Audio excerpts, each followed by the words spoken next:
Hello, and welcome to the right-hand rule video tutorial. In this video, I will cover the assembly and use of the 3D printed tactile model that goes along with the right-hand rule lesson.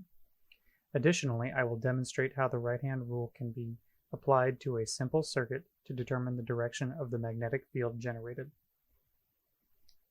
After the components of the simple circuit model have been printed, begin assembly of the circuit by putting together the ratcheting field mechanism.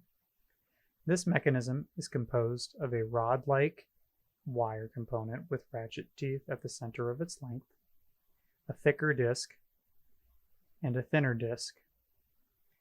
The two disc components have arrows printed onto their external surfaces pointing in circular rings. They will act as a model of the direction of the magnetic field around the wire.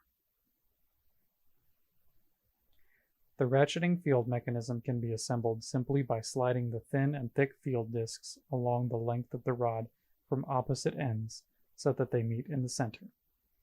The circles of arrows on each disc should face away from one another, and the ratcheting teeth should fit into openings around the center hole of the thick disc. If the teeth do not fit into the openings, simply reverse the side that each disc slides onto the rod. Finally, the two discs will snap together using 3 printed tabs from the thin disc fitting into corresponding slots on the thick disc. This will hold the mechanism in place. Test the ratcheting mechanism by spinning the disc in the direction of the arrows. It will not turn in the opposite direction. Once the ratcheting field mechanism is assembled, it is time to place it in the correct orientation on the rest of the circuit model.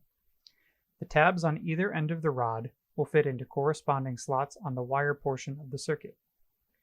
To get the orientation correct for the magnetic field disc, set the main circuit model piece such that the battery is oriented closer to you with the plus and minus symbols face up on the table.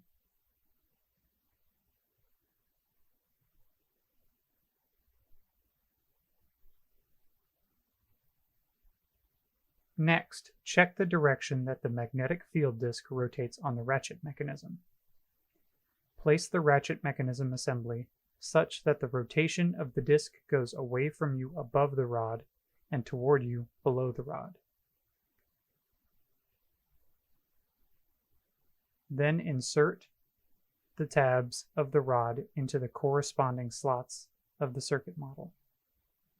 You will need to bend the model outward to get the assembly placed properly. Once this is complete, test that the ratcheting mechanism is turning.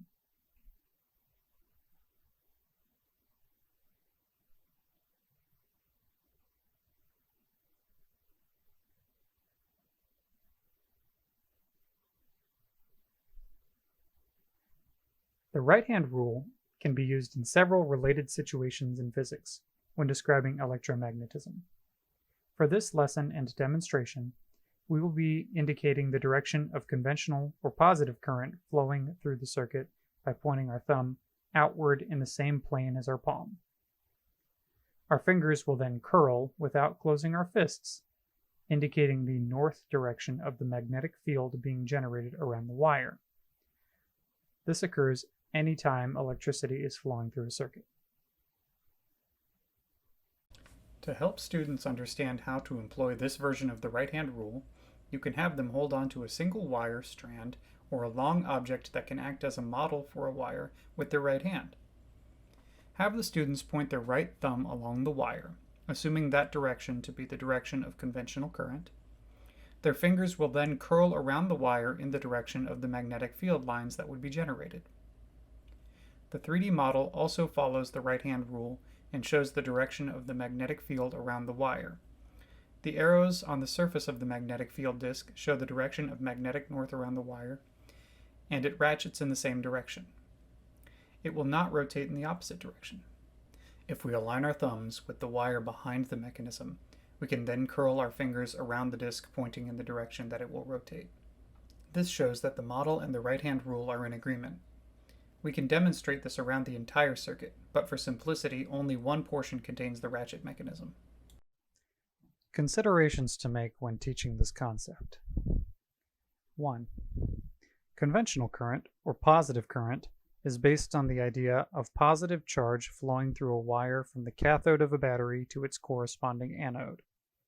This is an antiquated concept from before the discovery of electrons. We now know that it is really the negatively charged particles flowing through the circuit in the opposite direction of conventional current. But for simplicity of understanding magnetic field generation, we still use conventional current. The right-hand rule relies on the concept of conventional current to make it easy to identify the magnetic field's direction. 2. A different application of the right-hand rule can also be used to determine the direction that a moving positively charged particle will accelerate in as it passes through a magnetic field. But this is not part of this lesson's tutorial. 3. Additionally, a third application of the right-hand rule allows us to determine the direction of the magnetic field generated around coiled wire, or a solenoid, when creating an electromagnet. In this application, the direction of conventional current going through the coil should be represented by the curling of the right hand's fingers, and as a result, the thumb will stick outward in the direction of north being generated by the coil. Thanks for watching the right-hand rule model assembly, use, and concepts video. We hope this has been a helpful guide to using the model in your classroom. The images used for this video were found at the links shown here and below. As always, a link to the model's STL files and an example lesson plan are in the video description below.